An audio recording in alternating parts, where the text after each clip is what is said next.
तस्माक्षर उच्यते उत्तान्तुवेद विवेद चाहो द्वावैमो पुरुषो लोके क्षरश्चाक्षर एव च क्षरः सर्वाणि भोति हरि बोला हरि बोला हरि बोला योगिनश्चैव पश्यन्तात्मानवस्थितौ शक्नो प्राकृतात्मानो न पश्यन्ति चेतसः यदादित्यं गतं तेजो जगद्भासयतेऽखिलो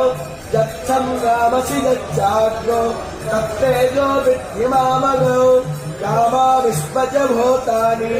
धारयादहमोजसा उष्णामीचौषधिः सर्वा सोमभूत्वा रसात्मकः अहं वैश्वानरो भूत्वा प्राणिनं देहमाश्रितः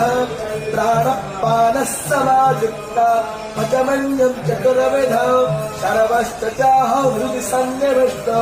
मतस्पतिज्ञानपकोहनं च वेदैस्तसर्वैरहमेव विद्यो वेदान्तकृतवेद विवेद चाहो द्वावैमो पुरुषो लोके क्षरश्चाक्षर एव च क्षरः सर्वाणि भो